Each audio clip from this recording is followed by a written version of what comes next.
that time scale, 30 seconds. I don't think they're going to get that car back out here. And that would leave Enver Haskasap with an initiation into the first corner, finish the first zone, and he's going to the top 16. Ian, we've... you can throw all your notes out the window because it means nothing tonight. I don't even know. Look, I'm not going to lie. We sat in the office earlier on and we were going through all the, the scenarios of the top-end players in the championship. And Kavir, he can't win the championship mathematically tonight. He couldn't win it. He was in 5th place, but he could make an upset. He could make an upset. He could come in and he could face Peter Vincek in the Great 8 if that was how the battle tree would have felt. Enver Haskasap takes out Peter Vincek in the top 16. That could be the case, right? That could be the case. But now, in the Great 8. The Great 8. But Kavir, you look at him and say he has the chance. He's the only man really this year to take down Vincek in a battle head-to-head.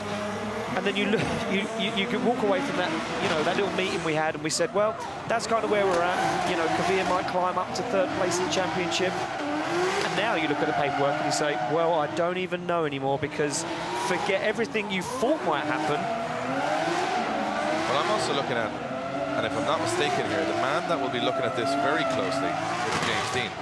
Because James Dean sits in 4th. The guy behind him is Twarney Kavir, who now looks to me like he's out of competition.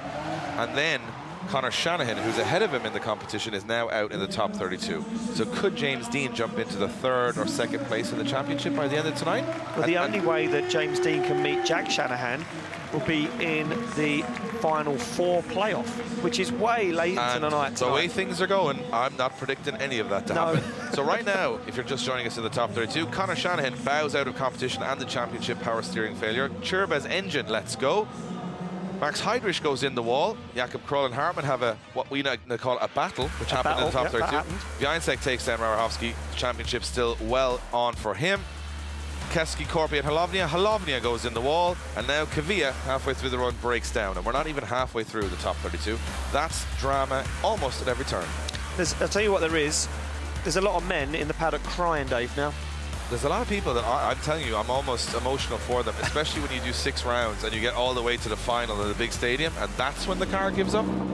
I mean, Kavir especially, Shanahan especially, especially with the top 5 in the championship, can't even contend. Well, here we go. Look, this one being made official, Dave, and Enver Haskasap advancing through to the top 16. He says, well, that was fairly easy. And he would have lined up, he would have looked last night at the bracket and gone, oh. Kavir.